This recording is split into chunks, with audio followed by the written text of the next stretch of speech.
Goes up in the songs that you write. So this one is a little more sentimental. Like when we're gonna do the B-sides here, that it's often like there's a couple kind of songs that I can write really easy, but I don't think are any good, like a heartbreak song.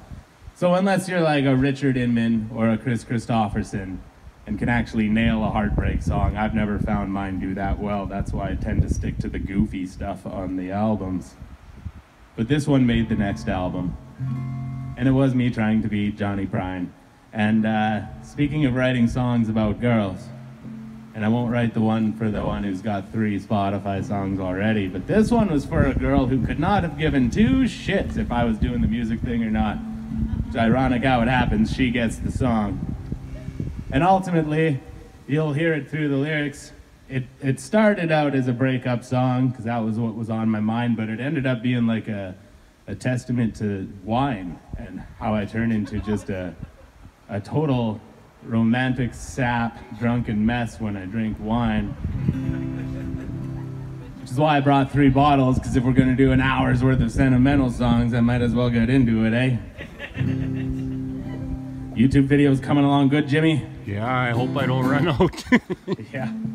That's what happens when you start an hour late. Joel's 2 bottles of wine deep already. Anyway, here's a song about wine.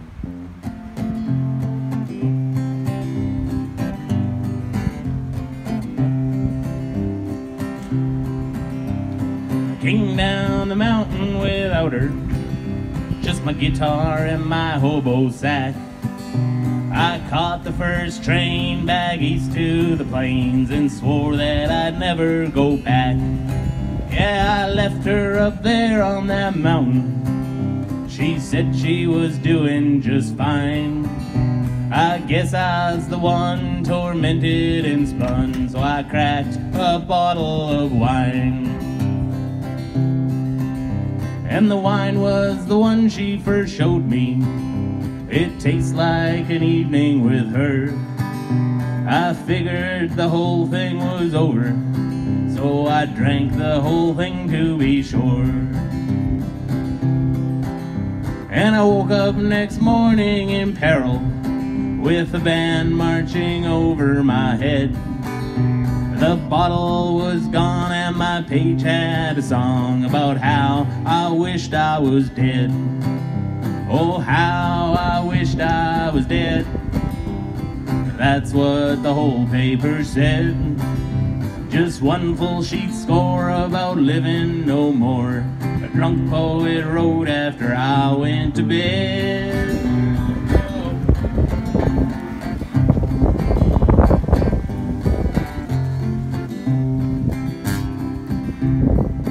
So I drove myself one town over, and some hair of the dog I did find. And that drunken old poet was calling again, but I couldn't offer the time. I said, listen here, drunken old poet, time finds a way to move on, and no one pays heed to a bleeding heart's needs. No one wants to hear your sad songs. And just like that he got to crying. He looked like a god-awful mess. I just wanted to make her happy.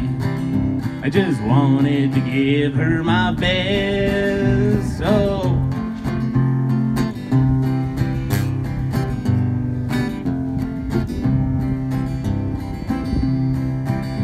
next thing, that damn poet was driving. He had little regard for our life. He wasn't sure where he was going. He just knew that he needed to write. So ride on, you drunken old poet, and if nobody bends an ear, at least you put that pen to paper, and that song, it will always be here. Yeah, ride on, you drunken old poet, tell us tales from heaven and hell, and keep that Trapiche on standby, but I'll stick to the whiskey myself. Yes, I'll stick to the whiskey myself. Thank you.